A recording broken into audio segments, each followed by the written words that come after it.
the U.S. and NATO have been waging this proxy war against Russia after Russia invaded Ukraine. We have been told all along by President Biden and others that the United States must wage this proxy war for the sake of democracy and freedom, and that we all have to pay the price. Others throughout Europe and the United States and the permanent Washington establishment have said that if we don't stop Putin right now, then he will go on to take over all of Europe and therefore poses a threat to freedom everywhere. Where we sit now, none of that has really played out. Can you speak? I know you've got a lot of personal experience in working within this part of the world. Obviously, you're a leading economist in the world, and you know a lot of the backstory that the American people and people of the world, frankly, just aren't getting. How did the intelligence community and our leaders get this so wrong, or did they not get it wrong and they had other objectives that they didn't tell us about from the beginning? Thanks so much for the chance to go into this in more depth than our mainstream media do. In fact, the mainstream media will not look at this story with any accuracy or any insight at all. There's a narrative, and you better stick to it. But the narrative is wrong, and it's extraordinarily dangerous. And we are indeed on a path to nuclear war. We're on a path of escalation, and the U.S. seemingly doesn't want to or know how to get off that escalatory cycle that we're on right now. Now, the basic point is this. We are in a war with Russia. It is a proxy war in that it's mostly Ukrainians that are fighting on the ground, though there are some foreign forces also. We don't know exactly who, but the U.S. is involved in the military intelligence, the armaments flows, the logistics, and the strategy. So this is a proxy war. And we have said that the war is to defeat Putin. And on the other side, what I know is that Putin and Russia, to the best of my knowledge, view this war also in existential terms. Let me just put it that way at the start, which means they do not plan to lose this war. The U.S. seems to think that, well, if you bloody Russia's nose enough, they'll just go home. And the U.S. has gone home from wars like Vietnam and Afghanistan. But what the U.S. doesn't understand is that from Russia's perspective, what's happening in Ukraine is core to Russia's national security. It's not just a lark or an ancillary move or a tactical move. Russian leaders, I should say, view this war in stark security terms. Right or wrong, what that means is you have two sides that say, we are not going to lose this war. Both sides are nuclear superpowers. Right. And I think that this is the core reality, which is that I do not want to test the proposition that Russia will be defeated without using nuclear weapons. I do not like the rhetoric that we have, we won't act out of fear, it's a bluff, and so forth. Well, it's not a bluff, Russia's sense of its security threat that it's facing right now. That's not a bluff. That's real. The people in charge in our country have little deep understanding of the Russian perspective. I know that because I've been around this for 32 years. Yeah. The U.S. Just pushes its way in and does what it wants and declares the other side crazy or whatever. But crazy, but super rational that it's not going to use nuclear weapons, and it just doesn't add up, basically. Now, when you look at the history of this, this is a war that didn't start on February 24th, 2022. It was not an unprovoked war that suddenly started on February of this year. In fact, the fighting's been going on for 8 years because the fighting started in 2014, but even that fighting had very stark antecedents. And I take the story back already 32 years ago. You know, at the end of the Soviet Union, and I happened to be around at the time as one of the advisors closest to the action, I would say, right. In Eastern Europe, and advising Mikhail Gorbachov's economic team and then Boris Yeltsin's economic team. I saw a lot. The United States said to Gorbachev, who said, I want to end the Warsaw Pact, the Soviet military alliance, said, we will not take advantage of that. If the Soviet Union ends the Warsaw Pact, we will not extend NATO to replace the Warsaw Pact. This was extremely clear. For people who don't know, what is the Warsaw Pact and why? The Warsaw Pact was the Soviet NATO, if you want to put it that way. Right. That was a military alliance of states that were under Soviet control in Central and Eastern Europe. And their militaries were tied to the Soviet Union, and the two sides, the U.S.-led alliance, NATO, and the Soviet-led alliance, the Warsaw Pact, faced down each other's tank turrets and gun sites, and actually came face to face in tank confrontations in Berlin in 1962, one of the events that nearly led us, or end of 61, I guess, that led us to the brink of nuclear war. And Gorbachev, as a man of peace who wanted to reunify Europe, he didn't want to end the Soviet Union, but he wanted to reunify Europe and reform the Soviet Union, knew that his part of his side was in crisis and needed reform, but it wasn't that they didn't have options, but Gorbachev's option was, let's make peace. Right. We will step down from the military alliance, and NATO said, we too, we won't extend. Now, the long and the short of it is the U.S. cheated, as usual, because we typically cheat because we are powerful, and power brings impunity. You do what you want. No one's going to stop us from that. And literally, in the White House in 1992, the neoconservatives, led by Cheney and Wolfowitz and Rumsfeld and others, were saying, oh my God, now we don't have an enemy. Now we are the unipolar power. We're the sole superpower in the world. We do what we want. And they already started to plan a number of wars that were going to end the regimes that had sided with the Soviet Union and so forth. Well, they didn't recognize there was another world possible now. There was Russia that wanted normal relations. There was Gorbachev before Yeltsin that wanted normal relations. I was there. I know what they wanted. They wanted normalcy. They wanted peace. But the U.S. got the idea, okay, now it's time for us to extend NATO. Now, the first expansion was to Hungary, Poland, and the Czech Republic, Central Europe, not on Russia's border, in 1999. Provocative, against what we had promised, but not a dire direct threat to Russia. Russia complained, but it wasn't up against Russia. Then came NATO bombing of Serbia, close ally of Russia, in 1999, bombing Belgrade for several weeks. That kind of miffed the Russian leadership, saying, you're supposed to be a defensive alliance, you're bombing our ally.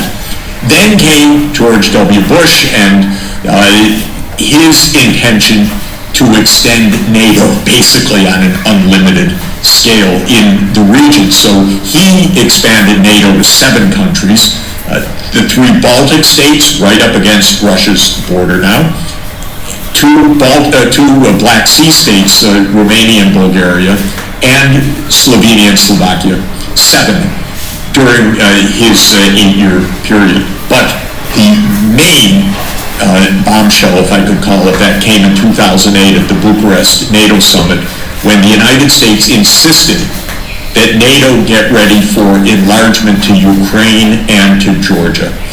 Now, if you look at a map, you can see that we are then, first of all, right up against Russia's border. Yes. With the U.S. alliance. And Georgia, my God, look at a map. That is not a North Atlantic state. Remember, NATO is the North Atlantic Treaty Organization. The idea clearly was to surround Russia in the Black Sea. Why the Black Sea? Because that's where Russia's naval fleet is. Right. And even U.S. strategists wrote very clearly that if Russia is bottled up, if the U.S. controls essentially Ukraine, then Russia ceases to be a major power. The U.S. gains a great advantage in geopolitics and in its role in Eurasia. So we played out that game, we thought, with NATO expansion. In 2013, things went red hot because Russia had a neighbor in Ukraine, a president at the time, Viktor Yanukovych, who was a pro-Russian politician and led Ukraine to declare neutrality in 2010. And this calmed down things because Ukraine itself said, no thank you, we don't want NATO, we want to be neutral, we don't want to get these two superpowers fighting over us. Right. But then the United States clearly played a role in the overthrow of Yanukovych at the end of 2013 and early 2014. I saw that with my own eyes, actually, because after Yanukovych was overthrown, I was asked to go to Kyiv to talk with the new government about the economic crisis, and I went. And when I was there, I was shown around by NGOs of the U.S. explaining the direct role that they had played in the Maidan overthrow of Yanukovych.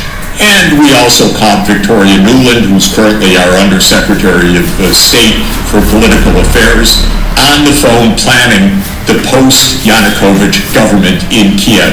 Oh, but don't listen to those tapes. Let's keep focused. Exactly. Yes. So don't look at how we got here. Yes. We were told we had nothing to do with that. This Right. was just a public insurrection. Well, at that point, Russia, from that moment on, we've been at war, basically, because Russia said the U.S. is pushing, absolutely, and is aiming to corner us. That's the Russian perception. You may say exaggerated or not. I think there's a lot in that perception, frankly. But since the overthrow of Yanukovych, Russia has viewed this issue of NATO enlargement as a dire threat. Now, fast forward to 2021, but with one sentence, we funded massively the Ukrainian army between 2014 and 2021.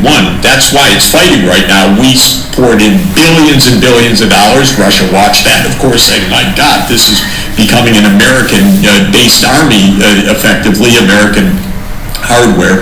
Then came Biden. I thought, okay, maybe something will cool off. Quite the contrary. Biden just played the deep state game. I don't know who's really calling the shots, frankly, but Biden said, basically, we're in a struggle with Russia, and 3 times in 2021, the United States, at the highest levels, reaffirmed that Ukraine would be a member of NATO. And this was at the 2021 NATO meeting and in a State Department strategic document with Ukraine and in a Defense Department strategic document with Ukraine. Well, at the end of 2021, Putin said, look, this is completely unacceptable for our security interests, and he put down demands, if you could call it that NATO must stop enlarging and we need to negotiate over this. I, at that point, called the White House and I said, for heaven's sake, negotiate. This is real, and NATO enlargement isn't even desirable for Ukraine. It's not desirable for us. We would never tolerate such a situation, say Mexico deciding, oh, we want a military alliance with China. Right. And Washington says, no problem, of course. You know, we can't even imagine, because we don't even attempt for an iota to put ourselves in the other position to understand what this means. That's why we get so many things wrong, because we don't think we have to understand anything. We have to make up their narrative and our narrative, because we're the United States of America. We're so powerful. So the upshot of it was Biden said, we will never negotiate over Ukraine's right to join NATO. That's never going to be on the table. They call it the open door policy, as if the U.S. has the right to form military alliances anywhere, irrespective of the security implications for other countries and in the neighborhood, which we would never accept. We have something called the Monroe Doctrine, which told Europe, don't even dream of doing what we do routinely. Well, the war came, and then what I said at the beginning, we're in an extraordinarily dangerous moment, because Russia views this war as core to its security. The United States, because the Ukrainians are fighting anyway, so it's not on our ground, says, we're just going to continue to fight to defeat Putin. We don't even hide it. In fact, I think we go out of our way not to hide it. Biden saying this man cannot remain in power.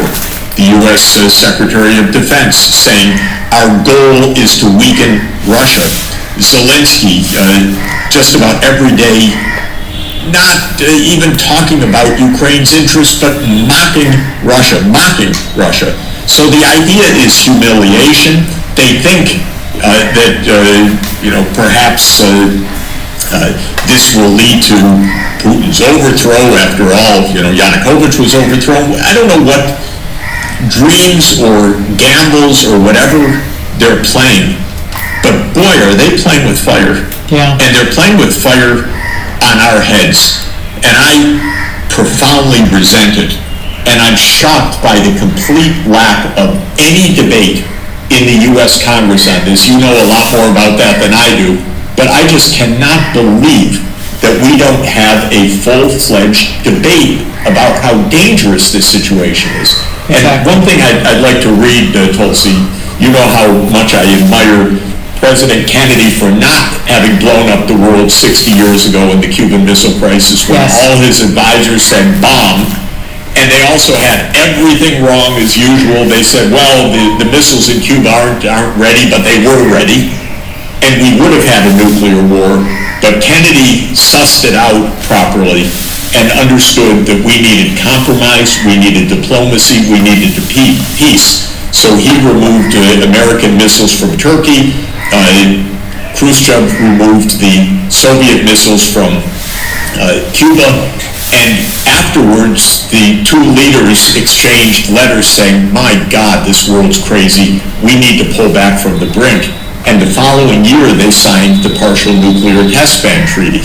Right. And in the lead up to that treaty, Kennedy made the greatest speech of an American president in modern history, and I urge everybody to get online, June 10, 1963, the American commencement speech, also known as his peace speech, because he lays out how you preserve the peace. But one thing that he said, and I want to read it because I think it's so striking. He said in this speech, above all, while defending our own vital interests, nuclear powers must avert those confrontations which bring an adversary to a choice of either a humiliating retreat or a nuclear war.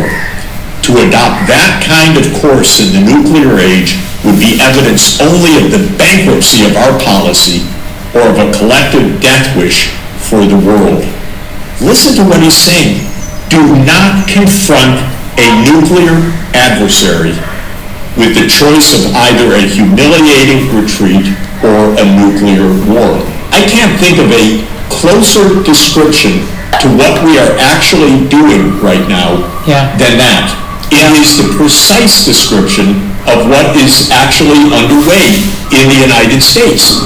We are aiming to humiliate this person.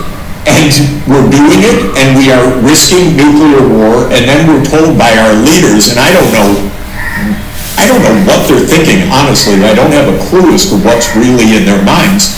But they're telling us, don't worry about it. Exactly. My advice is worry. Worry. Completely. Call your congressman, say, this is crazy, stop this. Yeah. I mean, gosh, everything that you're saying is obviously so directly on point as far as how we got to this position and how completely our leaders are absolutely failing us. Yes. It seems as though they have a death wish to the world in the way in which, they're talking about the use of tactical nuclear weapons and strategic nuclear weapons as though a nuclear war can possibly be contained or limited and can be won. Counsel, just really sorry to interrupt. No. You read in our newspaper articles, will Putin use nuclear weapons? What is his arsenal? Let's have a look. Exactly. As if this is the most normal thing in the world. Yes. And as though like, okay, so he's got, over 6,000 nuclear warheads. We've got over 5,000, as though like, oh, that's going to make a difference than if he had 2,000. Because if he had fewer and launched fewer nuclear weapons, that would somehow limit the impact of truly the nuclear holocaust that one nuclear attack would launch.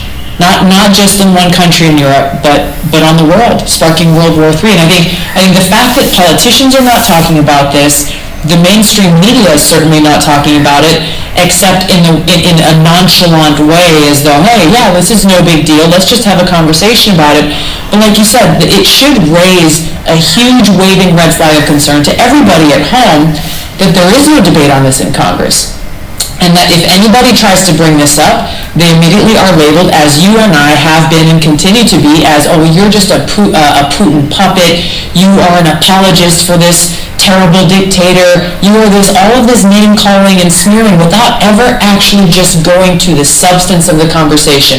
We can have a debate on the role of NATO and whether it should be enlarged or not, or Russia's intent or this and that, but the fact that there is no credible debate on the fact that we are on the brink of nuclear war because of the decisions that American leaders and leaders in NATO have made and continue to make, refusing to choose a path towards peace and diplomacy, refusing to recognize the threat to the world. We are in this position because of that. And I think it goes to this recent news of how our federal Department of Health and Human Services is now purchasing drugs to use in a radiological and nuclear emergency for the American people, as though like, yeah, no big deal, we'll give you a couple of pills or inject you with some drugs so that you can withstand a nuclear attack.